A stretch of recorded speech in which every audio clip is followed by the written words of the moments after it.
कहानी की शुरुआत शाओलिन के बुद्धिस्ट टेम्पल से होती है। एक छोटा लड़का वहाँ टेस्ट देने आता है। यह कोई नॉर्मल लड़का नहीं, क्या बात कर रहे हैं? बल्कि एक मार्शल आर्टिस्ट होता है जिसका नाम शाओयू है। जो जब 3 साल का था तब इसके मॉम डैड ने इसे मार्शल आर्ट्स सीखने के लिए शाओलिन टेम्पल में भेज दिया, जिससे यह बहुत छोटी उम्र में मार्शल आर्ट्स सीख गया और आज 8 साल का होने के बाद ये मार्शल आर्ट्स का एग्जाम देने जा रहा है। शाओयू सीनियर स्टूडेंट से लड़ने लगता है। वो बड़ी आसानी से उन्हें बीट कर रहा होता है। वहाँ पर 3 सीनियर होते हैं जिन्हें शाओयू को अगरबत्ती बुझने से पहले हराना होगा। अगर वो ऐसा नहीं कर पाए तो शाओयू एग्जाम पास कर लेगा। 2 सीनियर्स लगातार शाओयू को हराने की कोशिश करते हैं, मगर आधी अगरबत्ती खत्म होने तक भी वो शाओयू को नहीं हरा पाते, पर शाओयू ने हरा देता है। अब वो तीसरे सीनियर पर अटैक करने लगता है। उनके बीच काफी जबरदस्त फाइट चलती है। शाओयू से कड़ी टक्कर दे रहा होता है। अगरबत्ती खत्म होते हैं वो लड़ना बंद कर देते हैं और शाओयू अपनी जीत से खुश होकर टेम्पल से बाहर आ जाता है। शाओयू के तीनों सीनियर इससे इम्प्रेस होने से हाथ जोड़कर रेस्पेक्ट देते हैं। अब हम शाओयू को उसके मास्टर के साथ देखते हैं जो बताते हैं कि तीनों ब्रॉन्ज लेवल के सीनियर्स ने तुम्हें 88.78 पॉइंट्स दिए हैं, जो मुझसे सिर्फ 2 पॉइंट से कम है। जब से तुम्हारे पेरेंट्स तुम्हें यहाँ छोड़कर गए थे तुमने इन पहाड़ों को नहीं छोड़ा, पर तुम्हारे लिए कोरिया के स्कूल से एक्सचेंज स्टूडेंट की रिक्वेस्ट आई है। मुझे तुम्हारी काफी चिंता है, पर मैंने तुम्हारे रहने का पूरा इंतजाम कर दिया। तुम डॉक्टर जांग जियांग के घर पर रहोगे, जो एक बहुत फेमस साइंटिस्ट हैं। तुम दूसरों के घर पर जा रहे हो, इसलिए वहाँ तुम्हें हर काम सोच समझकर करना होगा। इस दौरान ही शहर जाने के लिए बस आ जाती है। मास्टर को पता नहीं चलता। शाओयू ने बताने की कोशिश करता है, पर बस निकल जाती है, जिससे उसे भागकर बस को पकड़ना पड़ा। इसके बाद हम कोरिया के स्कूल में क्यूनान को देखते हैं, जो ताइक्वांडो की प्रैक्टिस कर रहा होता है और वो सिर्फ 15 साल की उम्र में ताइक्वांडो क्लब का चीफ बन गया था। उसकी एक 10 साल की सिस्टर शान होती है, जो भी उसकी फाइट देख रही थी। इसके बाद हम लेन को देखते हैं, जो ताइक्वांडो क्लब की मैनेजर होती है। लेन का छोटा भाई बेई होता है और ये दोनों डॉक्टर जांग के ही बच्चे होते हैं। क्यूनान दूसरे स्कूल के पार्टिसिपेंट्स के साथ फाइट कर रहा होता है। वो एक माहिर फाइटर होने के साथ बहुत ज्यादा अट्रैक्टिव भी था, इसीलिए लेन उसे पसंद करती है। रात को लेन क्यूनान की फाइट के पॉजिटिव और नेगेटिव पॉइंट्स को नोट कर रही होती है और उसका भाई बेई बहुत ज्यादा स्नैक्स खा रहा होता है। वो अपने भाई को इतना ज्यादा खाने से मना करती है। ये दोनों डॉक्टर जांग जियांग के बच्चे होते हैं और उन दोनों को पता था कि उनके घर पर चाइना से एक एक्सचेंज स्टूडेंट आने वाला है, जो उनके साथ ही रहेगा और स्कूल जाएगा। तभी लेन के पास उसके डैड का वीडियो कॉल आता है, जो उनसे कहते हैं कि मुझे यहाँ पर बहुत सारा काम है, इसीलिए मैं कुछ दिनों तक घर नहीं आ सकूंगा। तुम्हें अपना ध्यान खुद ही रखना होगा। लेन उन्हें कहती है कि जब माँ गुजरी थी तब आपने प्रॉमिस किया कि आप हमारा अच्छे से ख्याल रखेंगे, लेकिन आप तो यहाँ हो ही नहीं। हम दोनों बहुत ज्यादा फास्ट फूड खा रहे हैं, साथ ही सुबह भी लेट उठते हैं। अब तो यहाँ पर एक और बच्चा भी आने वाला है, मैं उसका ध्यान कैसे रखूंगी। जांग उसे समझाते हैं कि मैं अपना काम पूरा करके बहुत जल्दी तुम्हारे पास आ जाऊंगा। मैंने तुम्हारे लिए एक गिफ्ट भेजा है, क्या तुम्हें वो मिल गया?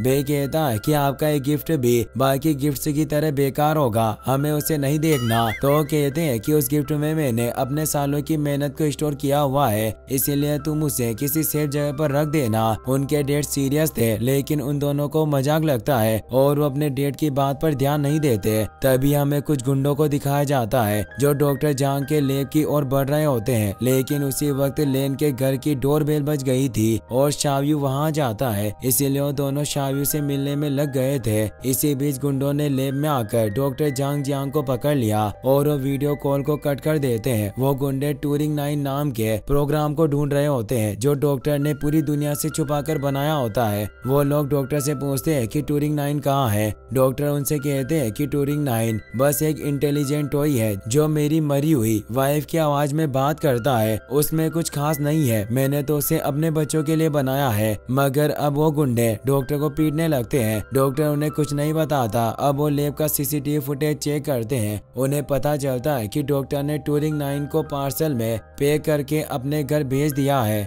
गुंडों का लीडर मिस्टर शेन अपने 2 लोगों काई और डिल्ले को उस पार्सल को लाने भेजता है। वो दोनों अपना हुलिया बदलकर डॉक्टर जांग जियांग के घर के बाहर आ जाते हैं। दूसरी ओर घर के अंदर शाओयू मेडिटेशन कर रहा है, लेकिन दिन बे वीडियो गेम खेल रहा होता है, जिससे शाव्यू अपना मेडिटेशन नहीं कर पा रहा होता। बे उसे भी अपने साथ वीडियो गेम खेलने के लिए बुलाता है। शाव्यू को वीडियो गेम बहुत ज्यादा पसंद आया और अब वो दोनों जोर जोर से चिल्लाकर गेम खेल रहे थे। रूम के बाहर लेन को जब उनकी आवाज सुनाई दी तो चिल्लाकर उनके रूम में आने लगती है, मगर वो दोनों जल्दी से गेम बंद कर देते हैं और सो जाते हैं। उनके घर के बाहर काई और डिल्ले कार में बैठे हुए प्लान सोच रहे थे। डिल्ले चोरी करने के लिए अपना मास्क पहनता है ताकि वो अंदर जाकर ट्यूरिंग 9 हासिल कर ले, लेकिन काई उसे मना कर देता है और कहता है कि हम अभी चोरी नहीं करेंगे, बल्कि कल दिन में जब बच्चे स्कूल चले जाएंगे तब घर में घुसकर चोरी करेंगे, जिससे किसी को कुछ पता नहीं चलेगा। लेन जब सोने जा रही होती है तो उसकी नजर अपने डेट के भेजे गिफ्ट पर पड़ती है, इसीलिए वो उसे लेकर अपने रूम में ले आई और उसे देखने लगती है।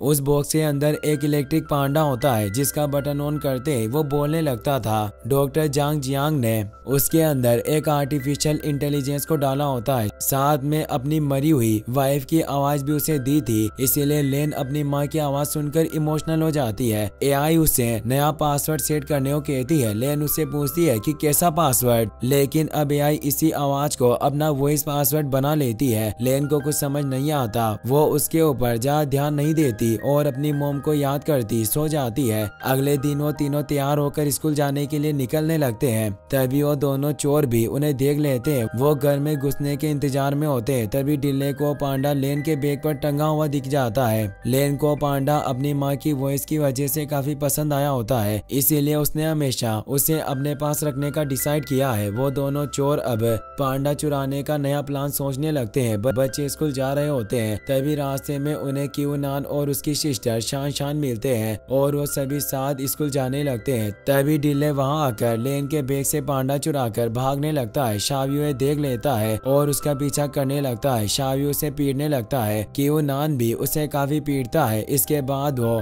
उससे पांडा ले लेते हैं और स्कूल चले जाते हैं, जहाँ पर शाव्यू का सभी से इंट्रोडक्शन करवाया जाता है। सभी बच्चे शाव्यू का पहनावा देखकर हैरान थे और उसका मार्शल आर्ट्स देखना चाहते थे। दूसरी ओर शाव्यू क्यूनान और ताइक्वांडो से इम्प्रेस हो चुका होता है। स्कूल के सभी बच्चे शाव्यू के बारे में जानना चाहते थे, इसीलिए वो सभी फिजिकल एजुकेशन मतलब पी क्लास का इंतजार करने लग जाते हैं। पी क्लास में शाव्यू सभी को अपनी फ्लेक्सिबिलिटी और स्पीड से हैरान कर देता है। उसने सभी बच्चों के साथ पी टीचर को भी हैरान कर दिया होता है, जिसके बाद वो बे के साथ लेन के पास जाता है जो ताइक्वांडो ट्रेनिंग हॉल में थी। क्यूनान भी वहीं पर प्रैक्टिस कर रहा होता है, जिसे देखकर अब शाव्यू खुश है और उसकी प्रैक्टिस करने की स्टाइल को देखने लग जाता है। क्यूनान भी उसकी वजह से और ज्यादा मुश्किल स्टंट करने लगता है। रात को लेन और सभी के सोने के बाद काई और डिल्ले घर में घुसकर चोरी करने का प्लान बनाते हैं। पहले काई घर में घुसता है, लेकिन वो कैक्टस के प्लांट्स पर कूद जाता है, जिससे उसे काफी पेन होता है।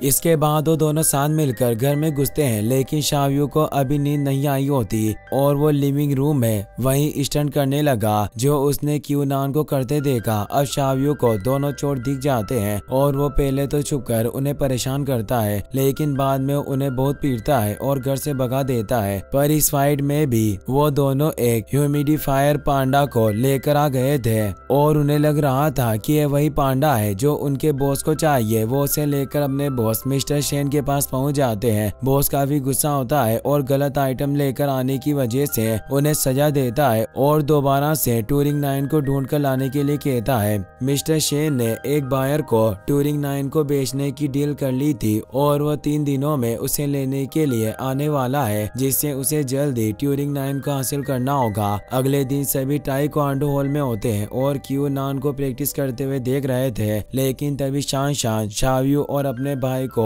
लड़ने के लिए कहती है। काई और डिल्ले भी लड़कियों की ड्रेस में वहां पर पहुंच चुके थे और सबसे पीछे बैठे हुए थे, ताकि जैसे उन्हें मौका मिले वो लेन के बैग से पांडा को चुरा ले। क्यूनान और शाव्यू की फाइट स्टार्ट होती है। सभी बच्चे उनकी फाइट देखने के लिए रिंग के पास आ गए थे और इसी का फायदा उठाकर काई और डिल्ले ट्यूरिंग 9 को चुराने के लिए लेन के पास आते हैं और बैग से पांडा को अलग करने लगते हैं, मगर बे उन्हें ऐसा करते देख लेता है और चिल्ला देता है, जिससे सभी को पता चल जाता है कि वो दोनों चोर है। सभी मिलकर उन्हें पीटने लगते हैं और उनकी खूब धुलाई करते हैं। इस बार मारा मारी में काफी हंगामा हो गया था। पीई टीचर वहाँ पर आ गए थे, जिससे सभी रुक जाते हैं। मौका देखकर दोनों चोर वहाँ से निकल जाते हैं। साथ ही और टूरिंग 9 को भी चुराने में कामयाब हो गए थे।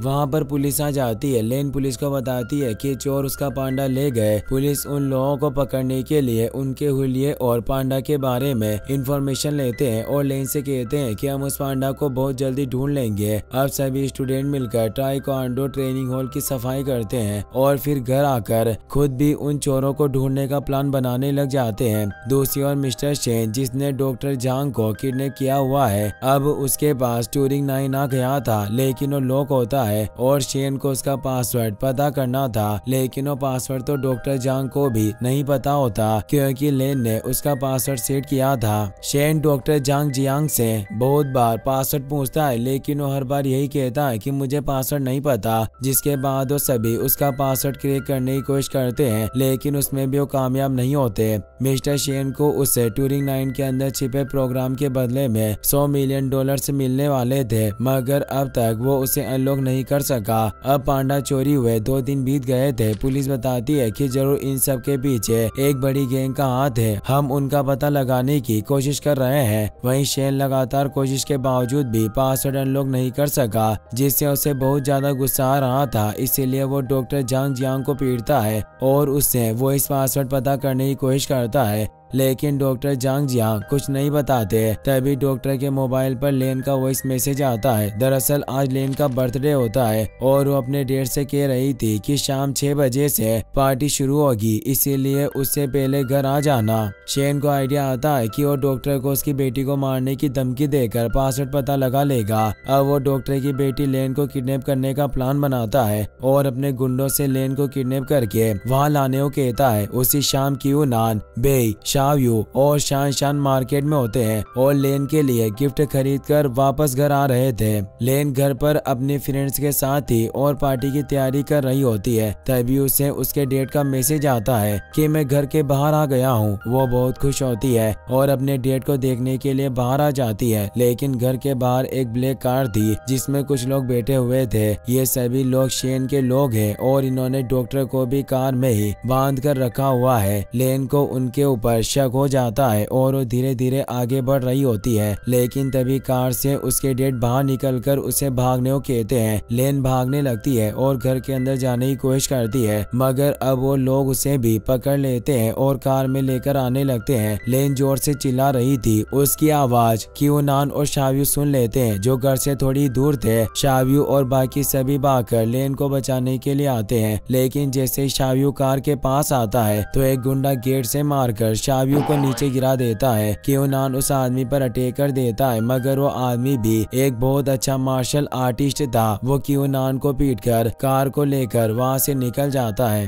उन लोगों ने लेन को पकड़ लिया था, इसीलिए क्यू नान और शावयू हार नहीं मानते और उनकी कार का पीछा करने लगते हैं। क्यू नान ने शान से पुलिस को कॉल करने को कह दिया था, इसलिए वो वहीं रुक गई थी, मगर अब बेई भी भागता हुआ उनका पीछा कर रहा होता है। कुछ ही देर में वो गुंडे अपने अड्डे पर आ गए थे और अब शावयू और क्यू नान भी उनके पीछे वहां पर पहुंच गए थे, मगर बेई अभी उनसे पीछे था और उन्हें पता नहीं होता कि वो भी उनके पीछे आ गया है। शेन के लोग डॉक्टर और लेन को उसके पास लेकर आ जाते हैं और चेयर पर बांध देते हैं, जिसके बाद अब शेन लेन को नाइफ पॉइंट पर रखकर डॉक्टर से पासवर्ड बताने को कहता है। लेन को लगता है कि शेन उससे पासवर्ड पूछ रहा है, इसीलिए वो जोर से चिल्लाती है कि कैसा पासवर्ड। तभी अब लेन की आवाज में ये वर्ड सुनते ही टूरिंग 9 अनलॉक हो जाता है और ये देखकर अब शेन बहुत खुश होता है, मगर इससे डॉक्टर खुश नहीं होते। अड्डे के बाहर शेन ने काई और डिल्ले को रखा हुआ था ताकि वो वहाँ की पहरेदारी कर सके। डिल्ले टॉयलेट करने के लिए चला जाता है, क्यू नान उसे मारकर बेहोश कर देता है। शावयू भी काई को अपनी ओर बुलाता है और मारकर उसे भी बेहोश कर देता है। शेन के टूरिंग 9 की डील करने का वक्त भी हो गया था, इसीलिए अब वहाँ उसका बायर मिस्टर एंडरसन आ जाता है, जो अब डील के मुताबिक उसके अकाउंट में सारा पैसा ट्रांसफर करने लगता है। तभी उन्हें बाहर से आवाज आती है। शेन अपने भरोसेमंद आदमी को बाहर भेजता है। बे भी चुपके से उनके अड्डे पर आ गया होता है। अंदर आकर उसने सब कुछ देख लिया कि वहाँ पर सभी गुंडे क्या कर रहे हैं। बे ने उन्हें पैसों को ट्रांसफर करने के बारे में बात करते भी सुन लिया, इसीलिए वो सबकी नजर चुराकर एंडरसन के लैपटॉप में अकाउंट चेंज कर देता है और फिर से छिप जाता है। दूसरी ओर जब शेन का आदमी बाहर जाकर देखता है तो उसे काई बेहोश पड़ा हुआ दिखता है, जिसे देखकर वो डिले के पास जाता है और वहीं पर क्यूनान और शायू उसके ऊपर अटैक कर देते हैं। वो दोनों एक के बाद एक अटैक करते हैं और फिर क्यूनान अकेला वहीं रुककर शायू को लेन को बचाने के लिए अंदर भेज देता है। अंदर जो डील चल रही थी उसमें अब एंडरसन शेन को पैसे ट्रांसफर कर देता है, मगर उसके अकाउंट में नहीं आए होते, इसीलिए अब उन दोनों में बहस होने लग गई थी, क्योंकि बिना पैसों के शेन एंडरसन को प्रोग्राम नहीं देना चाहता। इसी बीच अब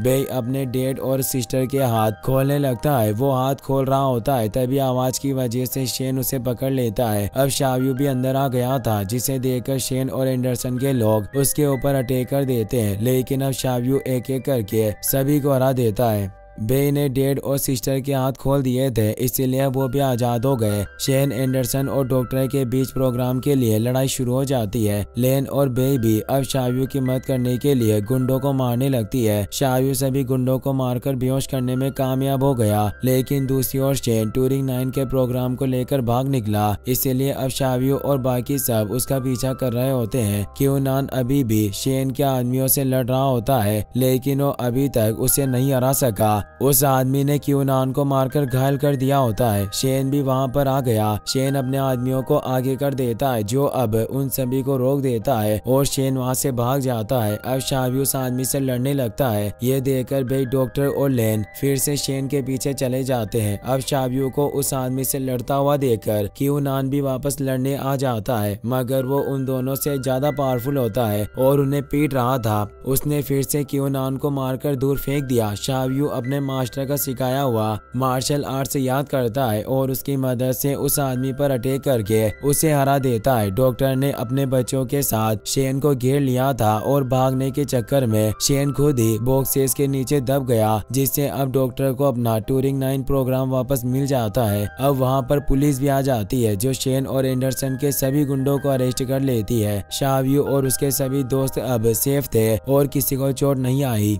वो सभी बहुत ज्यादा खुश थे। डॉक्टर जांग अपने दोनों बच्चों से वादा करते हैं कि आज से वो उन दोनों के साथ ही रहेंगे और उन्हें अकेला नहीं छोड़ेंगे। लेन कहती है कि हम भी आज से आपको बाहर अकेला नहीं छोड़ेंगे। इसके बाद हम शायू के स्कूल का सीन देखते हैं, जहाँ पर एनुअल फंक्शन था और आज शायू और उसके साथियों को इनाम दिया जा रहा होता है, क्योंकि उन्होंने वांटेड मुजरिम और उसकी गैंग को पकड़वाया था। साथ ही शायू की बहुत ज्यादा तारीफ भी होती है, क्योंकि उसके आने से सभी स्टूडेंट अपने फिटनेस को लेकर जागरूक हो गए। शायू भी इससे खुश होता है और इसी के साथ ये कहानी यहीं पर खत्म हो जाती है। गाइस, अगर आपको ये वीडियो पसंद आया हो तो वीडियो को लाइक कर देना, चैनल को सब्सक्राइब कर लेना। मिलते हैं अगली वीडियो में। Take care, good bye.